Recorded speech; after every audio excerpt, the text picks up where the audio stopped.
we are starting our third edition of the European Academic Forum within our project Jean Monnet Chair, which is dedicated to the challenges of pluralism in the European Union. We have already had 2 sessions within this format. The first session was dedicated to the very explication of the main concepts, pluralism, civil society, differences and diversities, and how to tackle them, in particular in Slovenia. There was a debate among the participants from the civil society, journalist field, and from the academic sector. The second debate was also very topical. We invited the ambassador of the Polish Republic to the Republic of Slovenia, and we debated the challenges that the Ukrainian crisis and the Russian aggression poses to pluralism in Europe, not just in the European Union. Whereas today we are moving to our very close neighborhood, namely to the Western Balkans.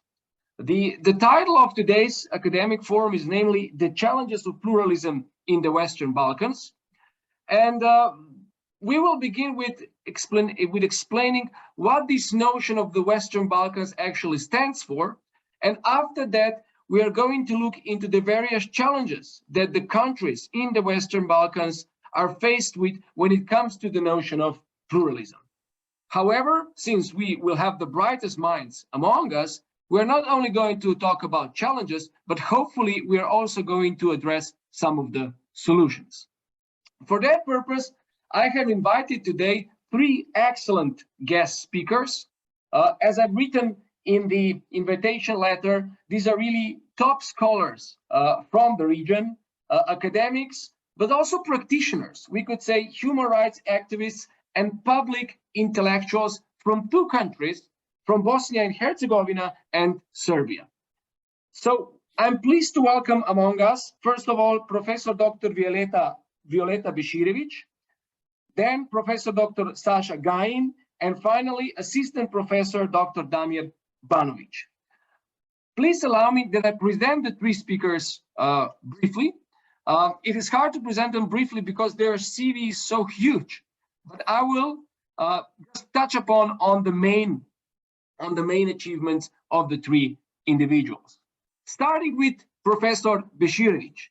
Professor Beširević is a professor of law at Union University Law School in Belgrade and also serves as a member of the board of directors of the European Public Law Organization. She holds an LLM and an SJD in comparative constitutional law from the Central European University. In the past, she spent a lot of research time in the US as a recipient of a Fulbright stipend, and she acted as a visiting scholar at various universities around Europe, in The Hague, in the Netherlands, in Zurich, in Switzerland, in Portugal, in Croatia, and elsewhere. I'm also proud to report that she also cooperates closely with our new university. Violeta also served as a member of the Pardon Committee of the President of the Republic of Serbia and the Ombudsperson of Serbia's Council for the Rights of Persons Deprived of Liberty. She is the author of numerous publications in the field of constitutional law, bioethics, EU constitutional law, and human rights law. I'm sure I have skipped several of her institutional affiliations and achievements, but it is clear that we have an outstanding speaker and a scholar among us. Saša Gajin, who also holds a doctorate and is a professor of human rights law, equality law, media law, and the law of information at the Faculty of Law, Union University, Belgrade. He is, like Violeta, an author of, or co-author or editor of more than 100 monographs, articles, and other papers in the broad field of human rights and democracy. Also, and this is worth underlining, he's very active in the field of Serbian civil society. He has been a deputy director of the Center for Advanced Legal Studies, which is a Belgrade-based NGO specialized in drafting legislative proposals. So Saša, like Violeta, he's also trying to make an impact in practice. He's certainly not just stuck to the ivory tower of the academia. Saša is also a member of the European Commission Against Racism and Intolerance, and among other things, he also acts as an observer member of the Fundamental Rights Agency Management Board in Vienna. And last but certainly not least, Damir Banović, our colleague and friend. He's an assistant professor at the Faculty of Law at the University of Sarajevo. He's a member of the European Commission on Sexual Orientation, a scientific network Verfassungspolitik in Mittel- und Osteuropas. And he has conducted a number of scientific projects, one also on human dignity in Europe. He's also an associate member of the Serbian Association of Legal and Social Philosophy, and has also authored a number of publications, both in English and Bosnian, and is currently working on his recent book. So he has published more than 20 scientific papers in domestic and international journals. So without adding anything else to this short introduction, as I promised, it is clear that we have an extremely qualified panel in front of us. So it is high time that we started our debate. It is envisaged that the debate will have at least 3 rounds of exchange on different perspectives of challenges of pluralism in the Western Balkans. And among those exchanges, of course, I'm also inviting our attendees, our members of the audience, to jump in with their questions, typing them in our chat room. So this will make our discussion much more interactive, dynamic, and interesting. But to begin with, Violeta, I think it would be, the title of today's debate is The Challenges of Pluralism in the Western Balkans. And I think before tackling the issue of pluralism, I would invite you to share your reflection with us on the very meaning of Western Balkans. How has this notion come about? What does it stand for? And how do you feel about it? First of all, thank you very much for the invitation. I'm very honored to be today in this panel with my distinguished colleagues and with you, of course. And thank you very much for this wonderful introduction. The term Western Balkan has been coined in order to replace the term ex-Yugoslavia. It has not been coined by the people who live in the Western Balkans, but from the outside. And it actually encompasses all ex-Yugoslav countries which are presently not member of the EU, plus Albania. So geographically speaking, the Western Balkans include Serbia, Montenegro, North Macedonia, Bosnia and Herzegovina, and Albania.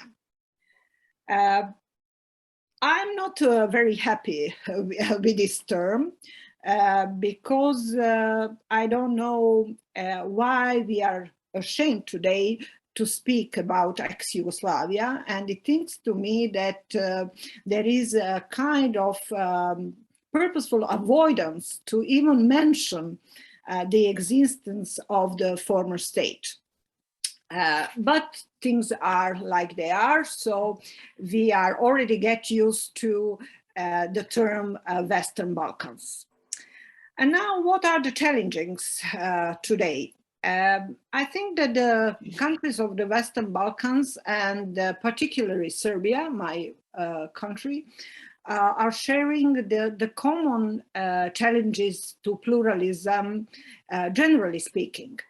If we understand that democracy, that the pluralism actually lays in the heart of democracy, as the European Court of Human Rights has famously stated a long time ago, then it means that democracy should not be reduced just to electoral democracy, but should include all these safeguards that guarantees that we are not living in the societies based on majority rule exclusively, which means that pluralism should actually help protecting minorities, all sorts of minorities, starting from the political minority to gender minority, to cultural minority, to ethnic minority.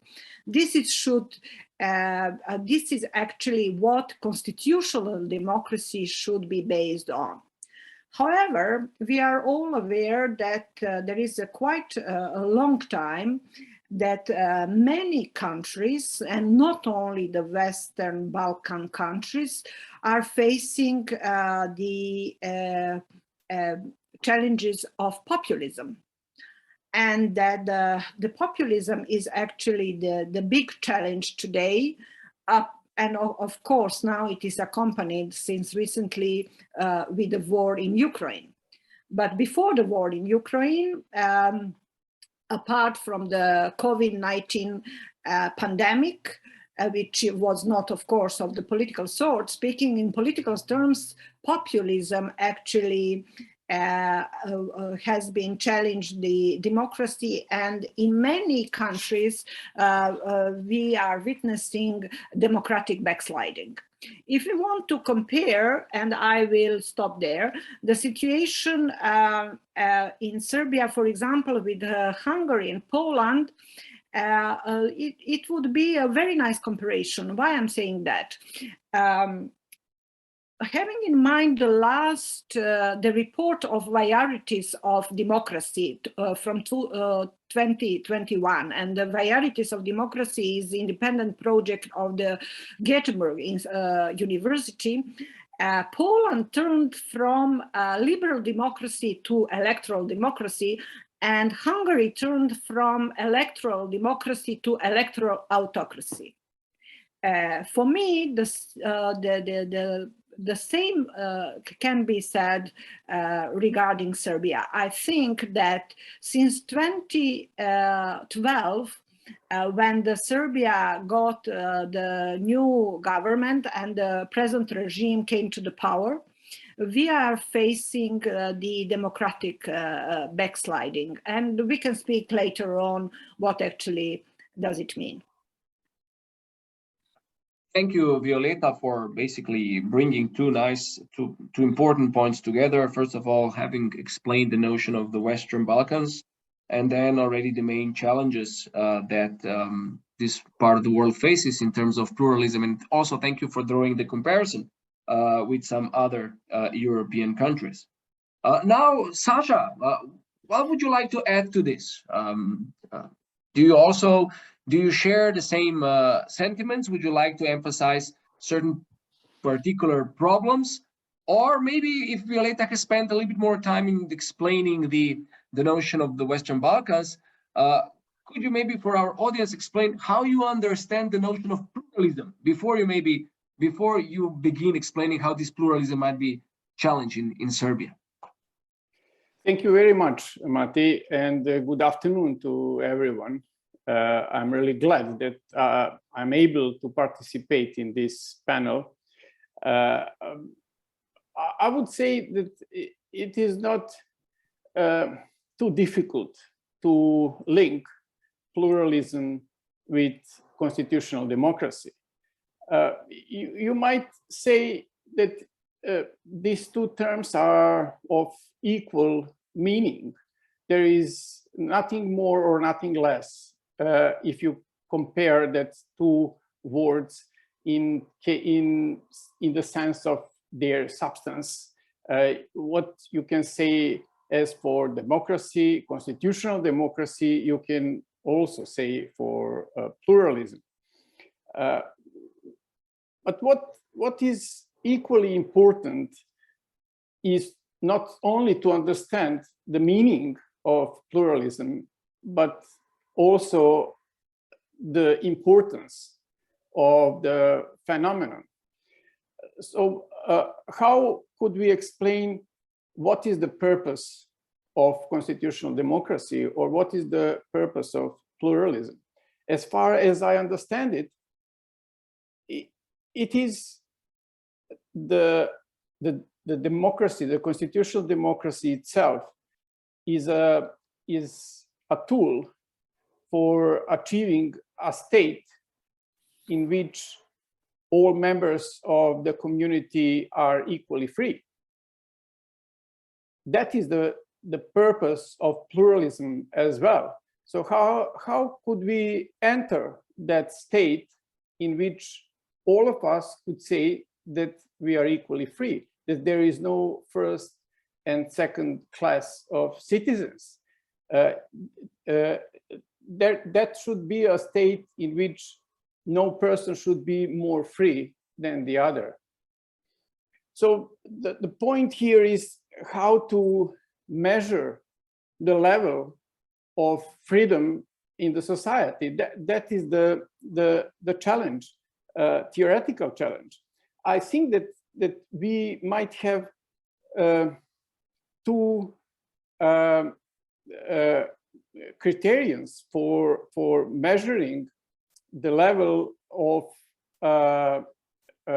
development of the constitutional democracy. The first one is to measure a level of freedom which is achieved so far in relation to the position of every individual.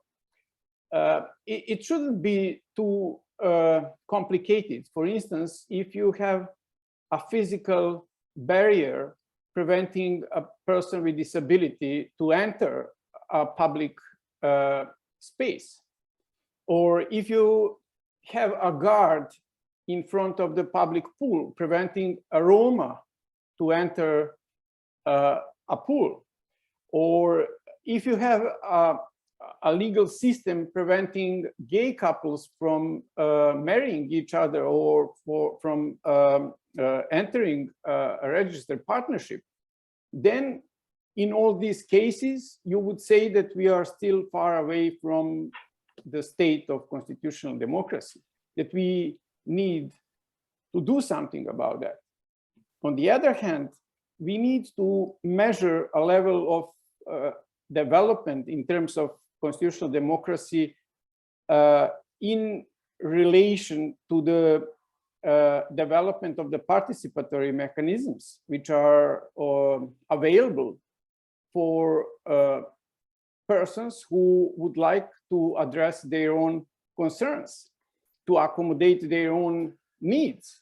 If, for instance, we have a set of participatory mechanisms written inside the legislative text, but not any sign of the practice of participation inside the community, then we would also say that we are still far away from constitutional democracy, because people are not able to use participatory mechanisms in relation to their own position. So this is how I see that problem of ours.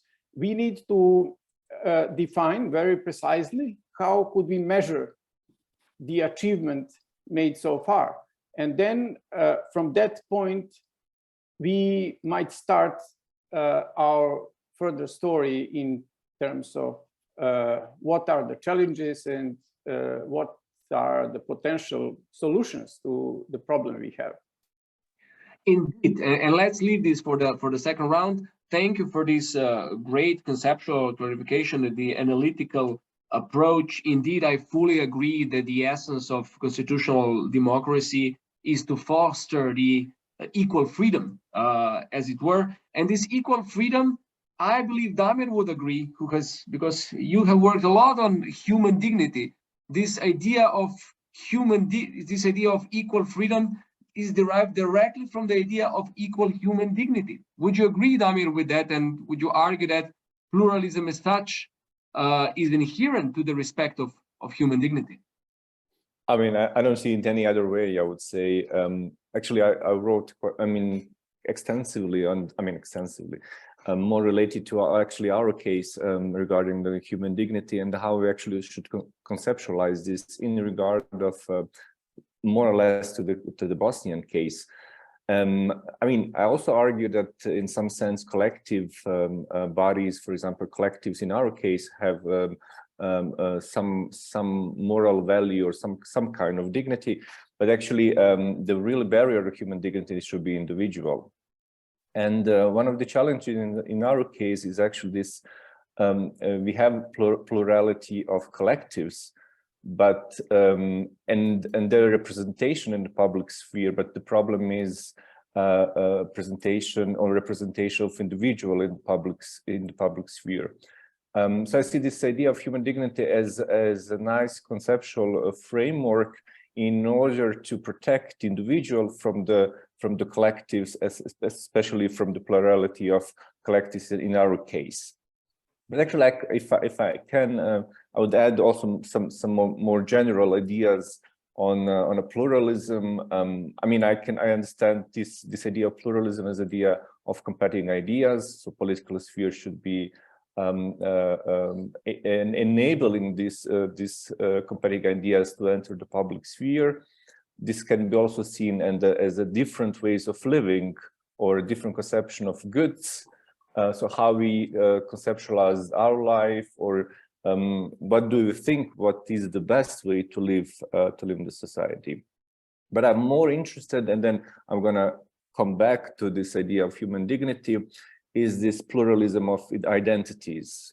This is very specifically, specifically related to the Bosnian case, because we have this also represented this plurality of collective identities in the public sphere, which is very much related also to religion. For those who don't know, there are three main ethnic groups: Bosniaks, Serbs, and Croats. So in this context, we have a plurality of communities. I would say the second level citizens are the national minorities, which we have the 16 recognized. And then we come to something which is sphere of individuals who are not belonging to of these, either to these communities who are so-called constituent peoples or national minorities. So I would say 5% of our population are only individuals, so they don't belong to these pluralities of communities. And then what's the solution if we have this over collective representation in our society? So in order to gain, for example, political rights, you have to belong some of the ethnic groups. So plurality of communities we have, but then we have lost the individual. And in order to save this individual from this overrepresented collectives, human dignity is actually the way. Secondly, if we still think about this pluralism, specifically related to the identities, we have the problem also in our region is that we construct or actually think about the collective identities as essentialized concepts, which is very problematic in the sense that you actually something which you're born, something which you can't change. You don't see it as a construct.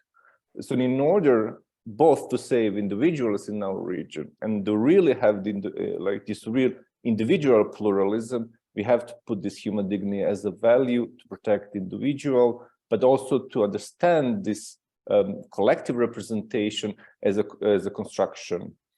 And at the end, I mean, in this battle between the collectivism and individualism, we have to put individual in the front, but also to protect him, but only as a member of some individual. Only if we protect collective is only, it can be so to say justified only if we protect individual within that group.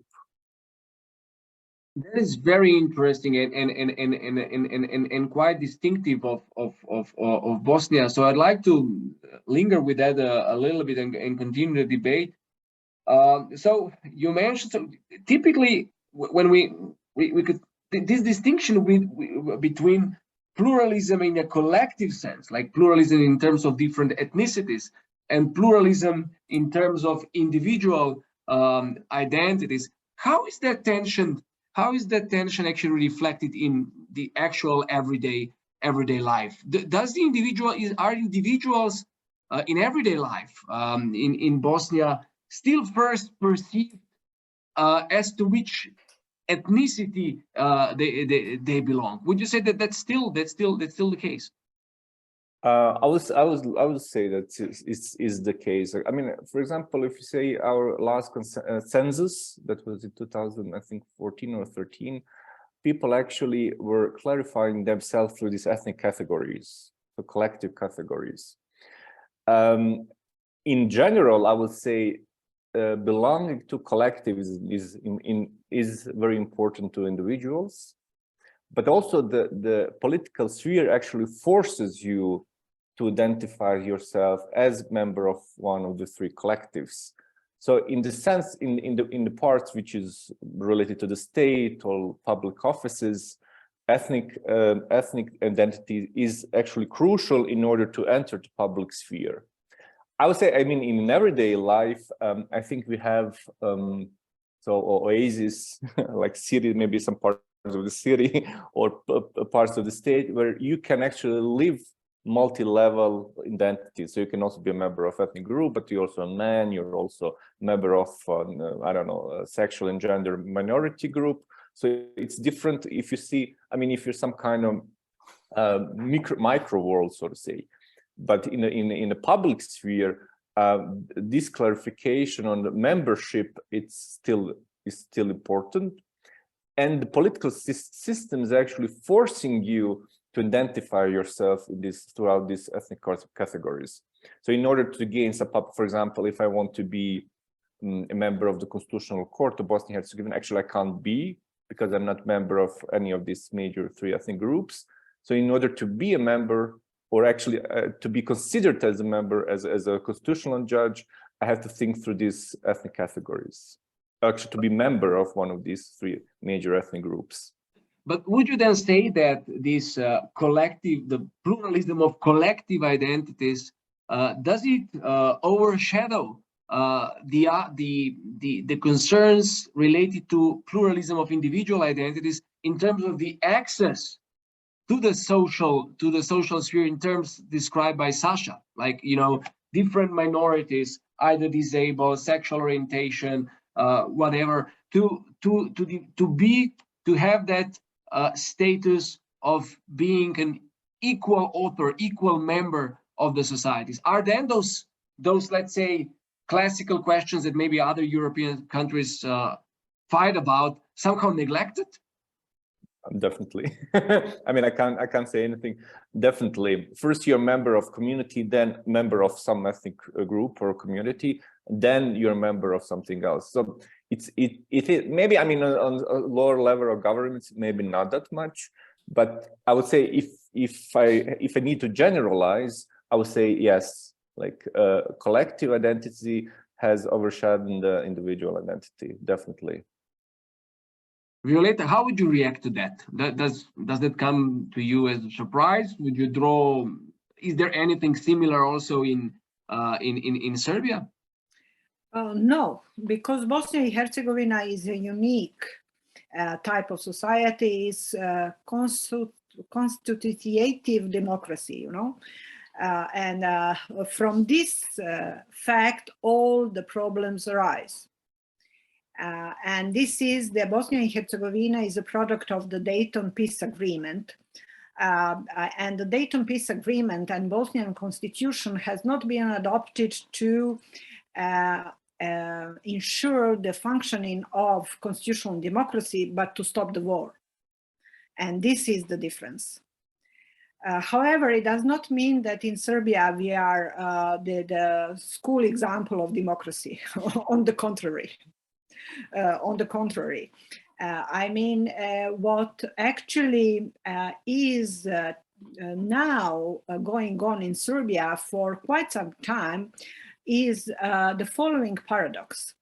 When the ruling majority came to the power in 2012, they actually started the negotiations with the European Union. And Serbia got the status of candidate country in 2013, and in 2014, it began the negotiation process, the accession process. What happens actually with this accession process? Instead of insisting of democracy consolidation in Serbia, the European Union has insisted on stability. So the problem is that they are patronizing actually not the Serbian way to democracy, but the normalization of the relationships between Serbia and Kosovo. So this is our main problem.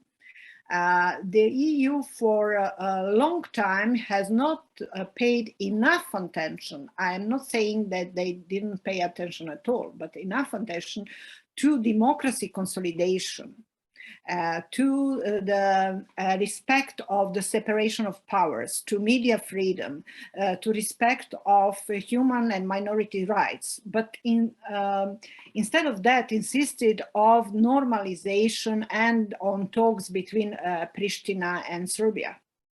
This is but in that sense, that was my sub question. In that sense, this accession process hasn't really been conducive to pluralism and the improvement of constitutional democracy. Absolutely not, and that's the paradox. Do you think that the EU is aware of that, or it has just decided, you know, to settle in this realpolitik way with what is can be done, what is achievable at the moment? It's hard to say. It's hard to say. Actually, it's hard to say.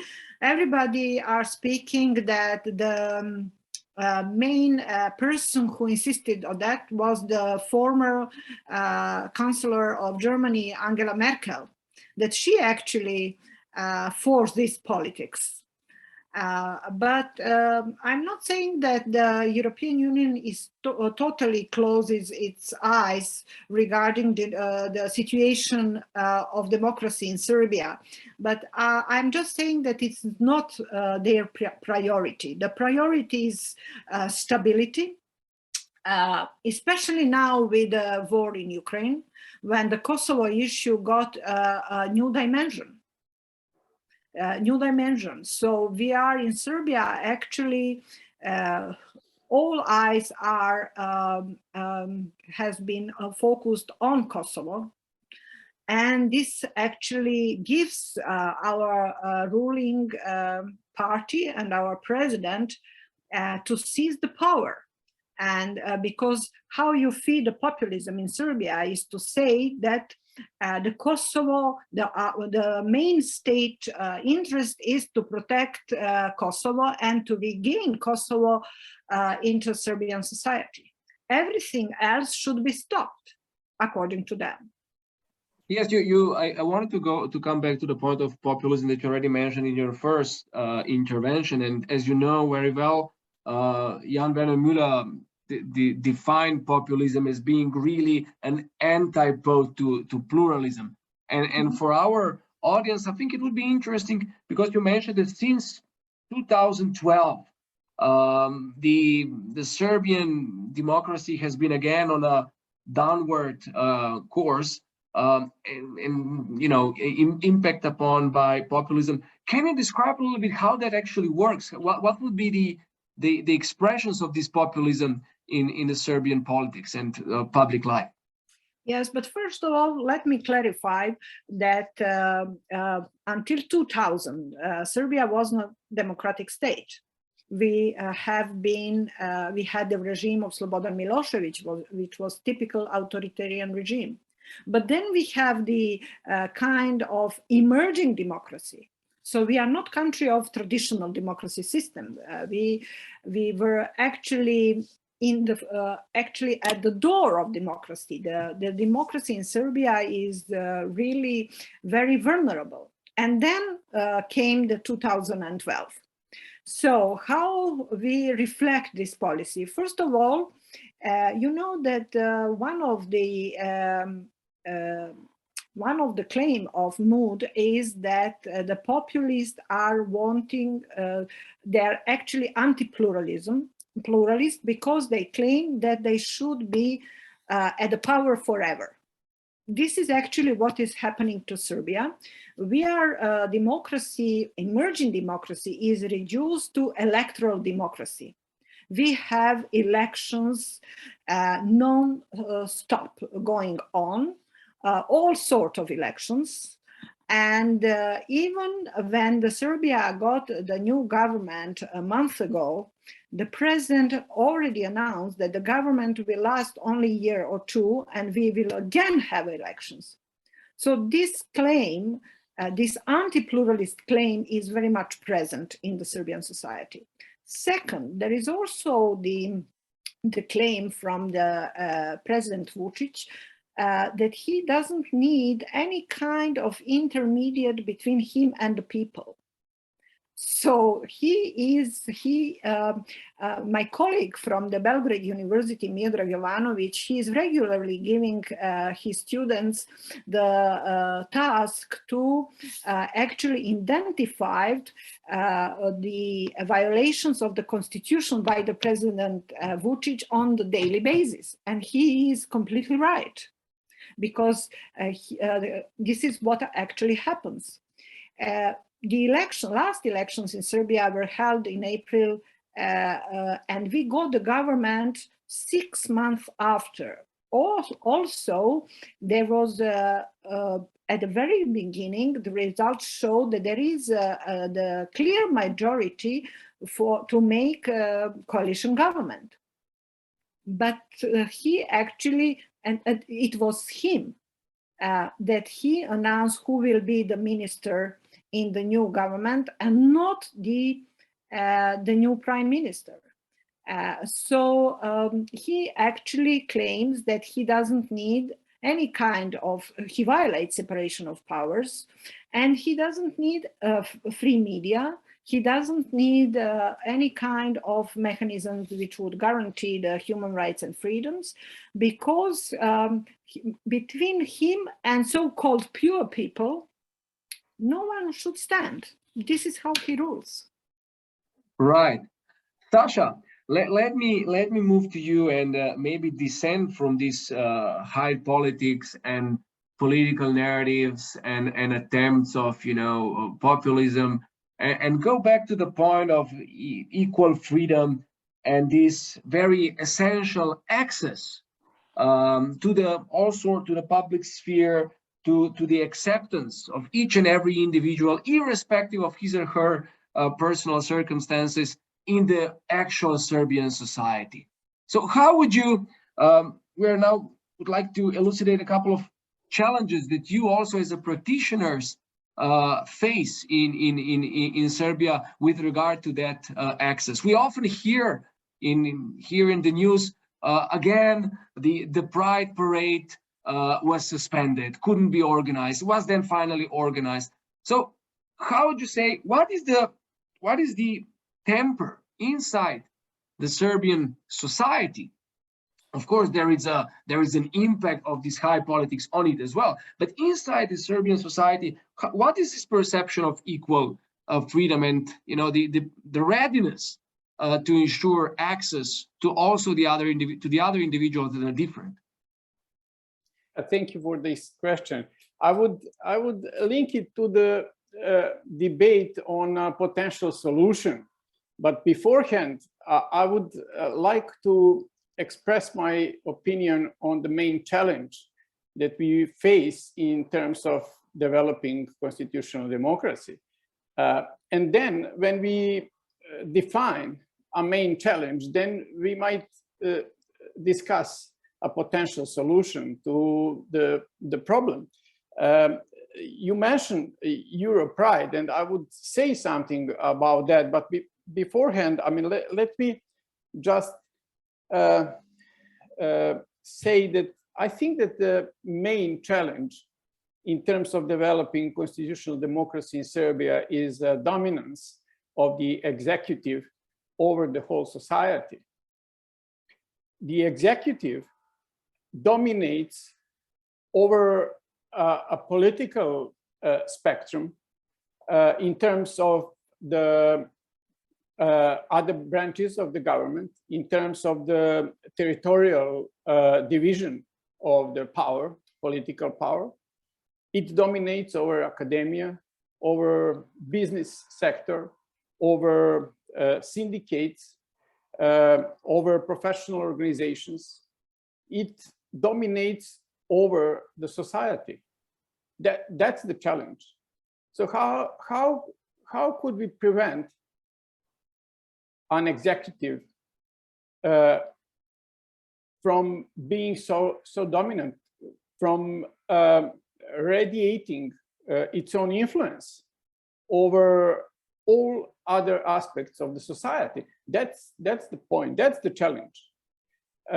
And if I need to give you some examples of the outcome of that challenge, I would point exactly to what you mentioned, that is Europride. Europride was treated as a main Pride event in Europe this year. This is why it is called Europride. Its significance is obvious. People all around Europe needed to attend a gathering which is not a purpose to itself. The purpose of that pride is to point out that there are some problems in the treatment of the community, of the LGBTIQ community. There were some requirements, there were some problems which are pointed out in preparation to the Pride. And the government of Serbia, the executive, gave a guarantee a long time ago, 2 years ago, that the Pride would be successfully organized with the help of the government. In contrast to that promise, we have seen that the Pride, Europride, was banned. It was legally banned. And the government, the executive, insisted until the end of the event that it is banned. No matter. Could you explain to us, sorry to interrupt, what were the reasons put forward to ban this kind of gathering? How was it justified? Yeah, I mean, it's always easy to justify Pride by saying that there are some tensions and that we need to avoid conflicts between supporters and people who are opposing to the Pride and so on. So it's purely cosmetical reaction. But the point is that it was banned. It was legally banned. The other example, which is quite recent, in which you can see that dominance over. I should mention something else in terms of Europride. How do you see that dominance? It's not just like a pure ban. It is rather a mechanism. It's a power of executive which is shown in different aspects.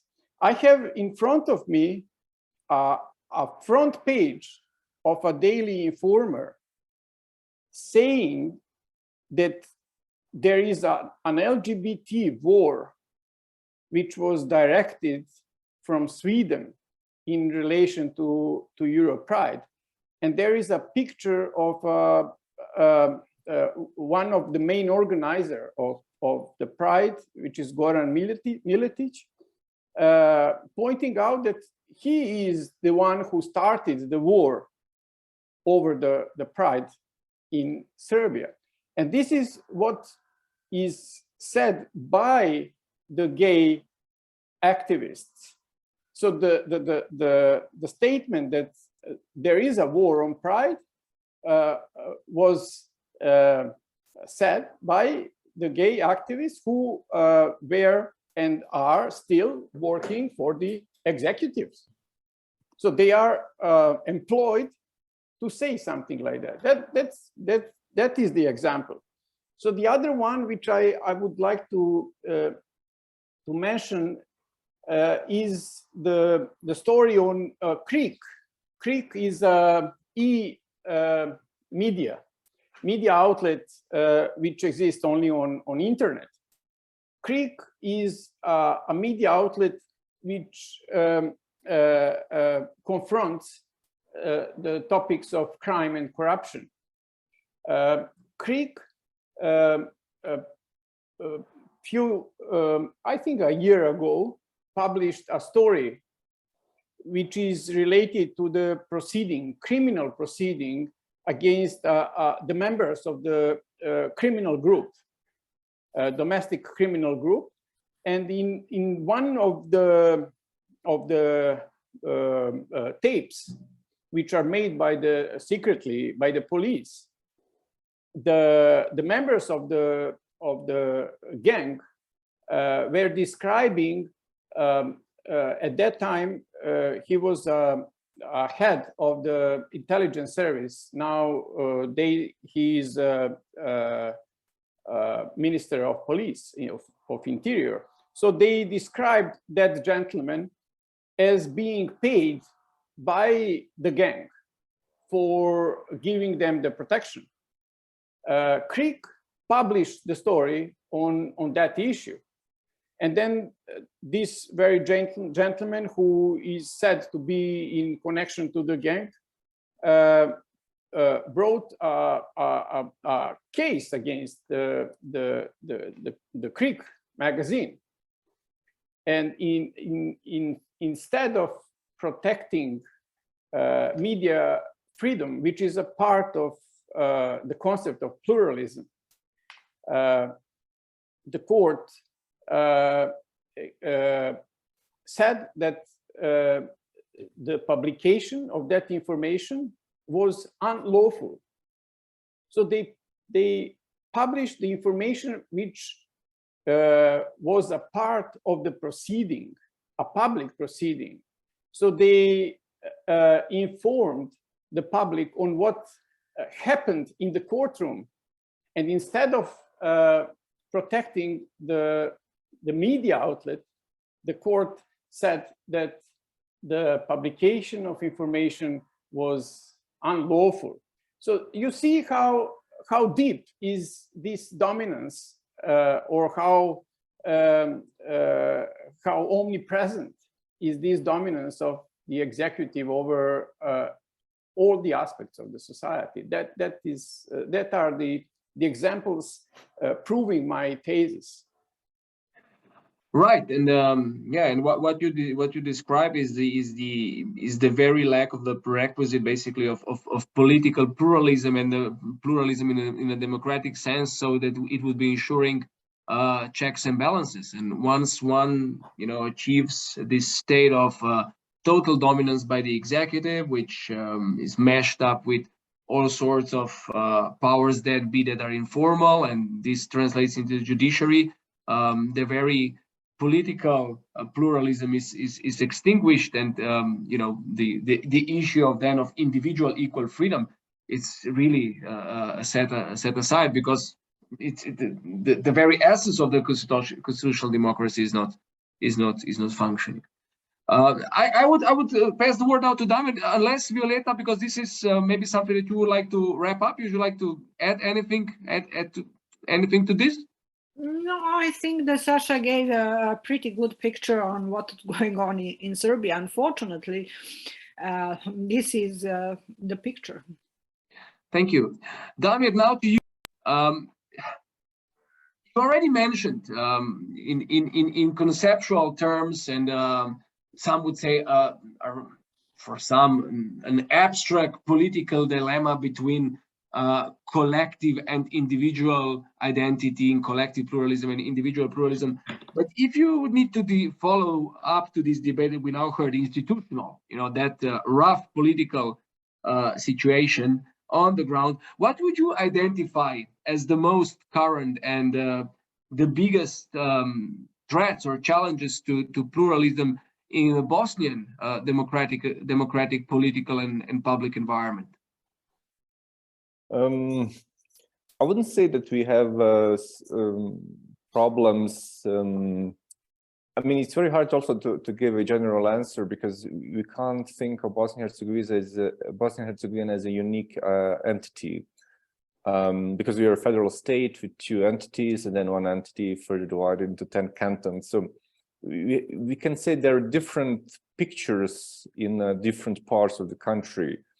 For example, the Republic Srpska very much resembles the Serbian regimes. It's not fully, but it's very similar to Serbian case, whereas the federation is very much complex. So it depends in which canton actually do you live, because cantons actually they perform semi-state functions. So they are like mini states within the state. I would say we have this. It's not so much about the pluralism, but it's actually about the stability of the state. And this and political elites actually they don't bring this idea of stability, because we have completely at the state level completely different approaches to our future, to sort of say. One approach is European Union and NATO, and the other approach is working with Russia and the semi-authoritarian regime. For example, in the Republic Srpska, now he's the president of the Republic Srpska. He has very close relations to Orban, or Belarus, and Russia, for example. And the other parts of political elites very much tries to work on this European and NATO integration. But the second, which is more concrete to your question, so these are like our inability to stabilize the political sphere. So we're constantly in the sense of permanent crisis. So it's a constant crisis, inefficient democracy. I would say the very hybrid regime, and what can actually affect our to keep this pluralism is actually this idea that we should stay divided. This is something which political elites actually propagate, that we should communities should work to be isolated in different parts of the countries, and then they should be essentialized. So it's very clear. But why do you think this is the case? What is the interest behind it? Is it just political pragmatism, maximizing powers in different parts of the country, self-serving interests? What's the idea behind it? First of all, the system is based on this division. So in any case where you have this cooperation between the communities, very soon, you're gonna have in public sphere something, one entity, so to say, or one group, or representative of the group would say, there are threats from the other 2 groups. So there's this idea that other group is actually your enemy, but only in the political sphere. But if you don't have anything to offer to your citizens, better education, better economy, prosperity of the EU, and these are the things on which you should work really, where you don't have anything to offer. This ethno-nationalistic populism is it's fruitful way to actually stay or power. And then the other side is actually the system is based on this. So we have to keep separated, because consensus-based democracy means that we need to have these divided entities in order to maintain the system. But the groups are so they're culturally almost like the same. The only division is maybe religion, which actually divides these 3 groups. So on the one hand, it's very with this kind of politics, you gain your results. In order you're going to win elections. You don't offer nothing pragmatic, nothing which is actually improving the life of the citizens. And the other, actually, this part that the problem, the system. So the system is actually forces you to keep divided, even though maybe you want to overcome these divisions in a political sphere. So now we're slowly getting to the last part of our discussion today, and this ought to be dedicated to the question of the solutions. What would be the solution in the Bosnian case? It's clear that there's no silver bullet, right? But if there is, if there was a strategy to move in the right direction, what would that be in your view? In a very pragmatic sense, that we should move from this cooperative consensus-based democracy to a liberal. So in a sense, we have to move from all, we at some point we have to keep this collective representation, but we also have to enable individual representation. And this could be balanced between something which is collective and individual. In a more abstract way, is actually we should put the idea of human dignity as a value, and positioning an individual in the center, no matter if that individual is an abstract individual or whether this individual is a member of collective. So I think we still have to have this protection of minorities or ethnic groups, but only if we protect the individual within that group. Because now you don't have discrimination among individuals, but you also have discrimination within the collectives. If you're not the good member of collective, you're not gonna achieve results in elections, for example. The second, I think we should promote, this is more of a political culture, that some idea of unity in diversity. This should be somehow our overall, for example, constitutional principle. There's something that diversity is actually our value, and actual political elites, civil society works on this, but political elites, they do not promote this idea that our value is actually multiculturalism. The diversity actually should be our strength, and but also like this idea of mutual recognition, political inclusion. We also need to include national minorities and also individuals to give them the chance to be politically politically represented. And maybe the last is actually this idea of consensus as a value, because I mean plurality is something which if we don't accept plurality, what's the solution? Solution is totalitarian regime. So I mean plurality is something which we have to accept. But we also have to see how to represent this plurality in the public sphere, and I think also this idea of consensus should be a value among the political elites or among the group, but still positioning. And no matter if you belong to this idea of community is very important to you, still individuals should be in focus. And I would actually abolish this idea of individual collective identity. I would say we should think about a network of identities, a multi-level. So we are also a member of a group, but we are also individuals. And there's no legitimate or academic argument that should support the idea that nation or an ethnic group or a state is above individual. So it should be other way around. So would you say that in order to achieve all these valuable objectives, would it be necessary to overhaul the Dayton Agreement? Can this be achieved within the confines of the present constitutional system? I think yes, because there's something within our constitutional system. We have something called factual constitutional changes. When you compare the states after the war in 1995 and now, you should see that the state level has grown much more than it used to be. For example, very practical.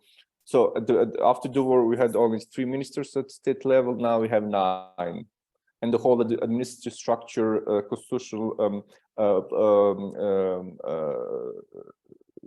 state court, prosecutor's office. So there are different institutions at the state level. So there are like ways, so like constitutional ways how you can change constitution without actually changing it. So there's like this idea of constitutional changes. But I think if we implement also this decision of European Court in the Serbia case, which actually said that we are discriminating national minorities and the others in some of this political representation, if you abolish this discrimination, reconstruct some institutions, I think this could be the way to improve our constitution in order to have this idea at the end equality, but also freedom to somehow achieve also in the more general way this idea of equality among us, but also freedom of individuals. And I think this evolutionary way is actually the only way. Otherwise, we're gonna go into crisis, or I wouldn't say conflict, but I mean, what's the other way? So I think this we don't need a new constitution. We just need to implement fully our constitution also. Evolutionary way, you're right, but it takes a lot of time, right? Of course. Of course. Violeta, what would you say is the solution for Serbia in a foreseeable future, not a couple of generations away, to improve the present state of the affairs? I think the key lays in the hand of the European Union. I think that European Union should be aware of the fact that the Serbian people are very much exhausted with waiting to join the European Union. This is the story which goes on for such a long time with any kind of date or solution to be achieved soon. I think that European Union should stop supporting only the present populist regime in order to achieve progress in Kosovo issue. And I think that actually this should be done very quickly because paradoxically, during this accession period, the relationship between EU and Serbia has worsened more than ever.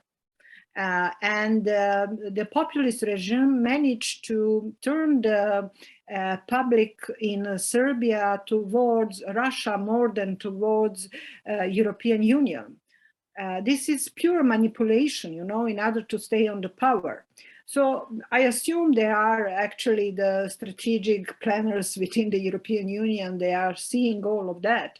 But I think that we need a support from the EU more than ever. Otherwise, we are going to totally went to an autocratic mood once again in our history. Thank you. A couple of times you mentioned Kosovo, right? There's also, for various reasons, it's a constitutional issue, it's a national law issue, it's a political issue. I know you've written a lot also about that. So what could be done with that?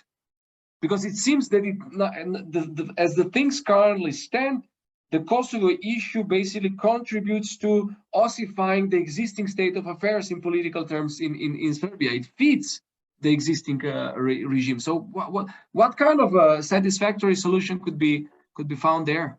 Well, it depends, because actually I am aware, but minority of people in Serbia are aware that Kosovo cannot be reintegrated in Serbia, at least not in another 100 years. That this is the issue that some new generations should resolve. But many people in Serbia are not accepting this. And this is the problem, how to actually, how to achieve. And I think that this war in Russia somehow has influenced looking for the solution more quickly than we expected, that something is now going on. This whole story about Germany and things like that, I would say that whether this story is applicable or not on our issue, because the agreement between two Germans it triggers the issue of the same people. You know, it was the Germans in both countries, and here it is not.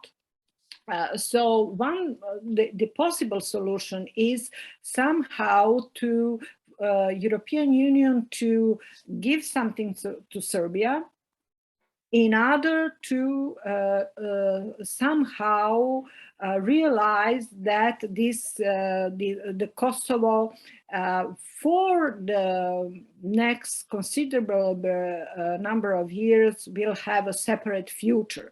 But it should be really, it's a politically sensitive issue. And this is for the politicians to solve it. But in the meantime, if they rely completely and focus completely on Kosovo issues, I think the democracy will definitely die in Serbia. This should be a parallel stories going on. Right, very interesting. Saša, you have yourself identified a couple of major issues in the health or soundness of Serbian democratic affairs, touching on various levels of pluralism, political, social, and now, I mean, it's time to hear from you if you see any solutions to that. Yeah, it's rather easy to talk about that. Then it's much easier to talk about than to act, to do something about that. The first question I would always ask myself is whose task is to deal with the challenge? If the challenge is the existing state of dysfunctional democracy, if we have that what is described as the dominance of the executive, then whose task is to deal with that? I would argue that it is the task of people living here, not the task of anyone else at first place. Okay, if someone would help, that is fine, but it should be the task of ourselves. If we need to live in constitutional democracy, we need to develop it by ourselves. I mean, there is no other way. So what is the what would be the tools for developing constitutional democracy? First of all, I would say raising the awareness among the public that we need to develop in terms of political life, in terms of rights and freedoms. We need to have a consensus on that we don't live in a state which is favoring what our distinguished colleagues would address as a dignity, as a personal dignity. We don't have that concept as a living instrument inside the society. And then we need to develop our expertise. We need to develop our knowledge on how to do it. We are rather passive on both aspects of that potential activities. I would give you an example. I think that learning by example, it might be a good way forward. Take, for instance, a question of war crimes. We do have an unfortunate position to face an image of a war criminal named Ratko Mladić on every single corner of Belgrade. There are thousands of graffitis with his image made public all around place. So for myself, it is a problem. First of all, who reacted against that graffiti crime? It should be said, first of all, that that type of graffiti work is hate speech. I mean, you can't describe it, you can't qualify it in any other way. It's a hate speech. It's a promotion of hatred. It's a promotion of war crimes. You see the picture of a war criminal all around place. And now, if you ask who is against that, who stood against the graffiti portraying Ratko Mladić everywhere in Belgrade, you would see that there are just a small number of people. No political parties, no syndicates, no academia, a huge number of NGOs stay silent on that. So basically, who cares? We are passing by the war criminal of great significance to every one of us, rather in a silent way. And that needs to be changed. On the other hand, if you ask a question, what is a legal remedy to that type of hate speech? Then you would address a law on prohibition of discrimination. You would address criminal law. You would address a law on regarding the communal affairs and so on. So there are, I would say, maybe a dozen of legal mechanisms that you might take, you might engage for fighting graffiti. And still, there is not single one proceeding against anyone who publish graffiti or who keeps graffiti on their own building. So you see how we have no expertise, we don't know how to fight for our freedom, and we are not aware of it. And that's something that we need to do it by ourselves. We need to engage on these two fronts. Thank you for bringing this case example of graffiti. It's very powerful on the level of the symbolic, and testifying to all that has been said in this discussion. But now we are slowly coming to a close, and we have touched upon on the various aspects of the problematic in the Western Balkans in your respective countries. But I think we could still add, at least to a certain extent, on a positive note. And my question would be, looking back at your own career in theory, practice, NGOs, and looking at the development of your countries and the part of the world in Europe that we share, what would be what parts or small particles of development would, in a way, grow in you some confidence that things are at least somewhere turning for the better, and that we could draw on that positive experience and gather our strengths for the future? Maybe Damir first, then Saša, and the last word will go to the lady that had the first word. Damir. Yeah, I think there are some good examples also in our case after the war. Like now it's 27 years after the war. We have seen a lot. I mean, we have seen developments in also at the state level when it comes to constitutional system, but also developments in the entities level. Constitutional in ways how the constitution actually developed, mostly with the very active role of the constitutional court. The second, I think among people, there are much more cooperation than it used to be. There are several empirical studies conducted that actually people trust each other much more than before, immediately after the war, so 1995. So you also have to have this idea in mind, that people lack confidence among each other. The third, maybe very good example, for example, we had the first parade in Sarajevo in 2019. For the very first time, we didn't have any incidents. So there were no attacks on people. There were no, after the parade, we didn't have any attacks.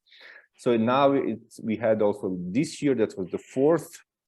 And the last two ones was actually support. Also, there was support of the cantonal government. So I would say that there's some kind of, and also this Islamic community reacted quite, I would say, in a very neutral way.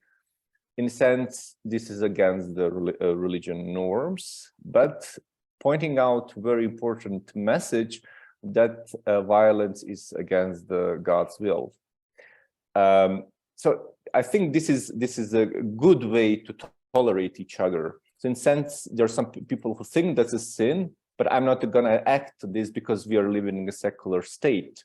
So I think very surprisingly, comparing with this ethno-nationalistic problem which we have, so LGBT community in maybe more in Sarajevo, but also in other cities, actually gain much more tolerance than we used to have.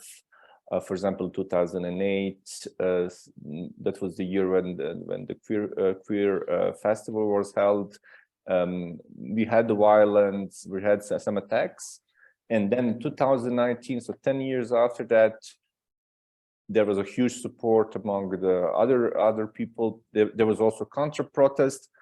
I think that is also important to have, so we tolerate different ways of living, or you should be able to promote your traditional, whatever that means, way of living, but there were no attacks on this alternative way of living.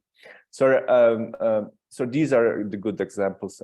Very shortly, I can mention some others, but with lack of time, and I'm trying to be as short as possible. So, constitutional development after this 20 years, cooperation among the different ethnic groups, also ethnic groups like moving from different part of country. 30%, for example, of people from the East Sarajevo, which is actually other city in which a majority are Serbs, are actually working in Sarajevo. But we should work more within the frame of political elites. Thank you, Damir. And these are some encouraging developments indeed. Sasha, what would you say? Yeah, I would say that by taking a proactive role in the society, you can, as a person, make a difference. There is no doubt about that. But you need to be proactive. Let me give you two examples. We were advocating for the adoption of the law on prohibition of discrimination for 9 years. It was adopted back in 2009. We have advocating for adoption of the law on free legal aid for 16 years. And finally, eventually, both laws and some other legislative acts were adopted on the basis of that proactive position taken by the civil society. Equally, is true that you might make a difference by being proactive on the street. For instance, the Pride was organized freely for the first time more than 10 years ago. On the basis of the cleverness, on the basis of bravery, on the basis of active position of the part of the LGBT community. So it is possible to make a difference, but you need to work hard on that, I would say. I agree. There's no doubt about it. And yourself, Violeta, what fills you with confidence and optimism about the future development? Well, not that much in the recent history give me the reason to feel optimistic. But actually, there was a moment. There was a moment when I was not just, feeling optimistic, but I was very proud. And that was recently during this COVID-19 pandemic. Serbia was among the first countries which bought the vaccine. And for the first time in 30 years, I felt like a real citizen and not as an object of the ruling majority. But which makes me more proud was the moment when Serbia opened its borders and invite all people from the neighboring countries to come and take the shot. And the people coming from Bosnia, from Croatia, from Montenegro, from Macedonia, seeing all of them in Belgrade. And actually for such a humanitarian reason, that I was not only proud, I do not feel myself as, I feel myself as Yugoslav, not as a Serbian. But I was very proud that actually we show that it is possible not only to tolerate each other, but to live next to each other as real neighbors and as human beings that actually respects human dignity, as Damir would say. So that was the moment which actually gives me some hope that here at the Western Balkans, we started with that here it is really possible to live like a normal and decent people. And this is in fact the gist of pluralism that you just described, accepting the other, accepting the neighbor, Yes. and having this kind of an attitude to each other as if we are traveling on the same boat, sharing the same faith and community, and irrespective of all the differences that set us apart. This debate today didn't set us apart. I enjoyed it really a lot. I'm really grateful to all three of you for having accepted my invitation. We could go on and on and on, but I'm mindful of the time. And I really extend your invitation next time to Ljubljana, hopefully in person, because, you know, when you meet in person, there are also other social and the lighter sides to explore. But until then, thank you very much again, and I'll see you soon.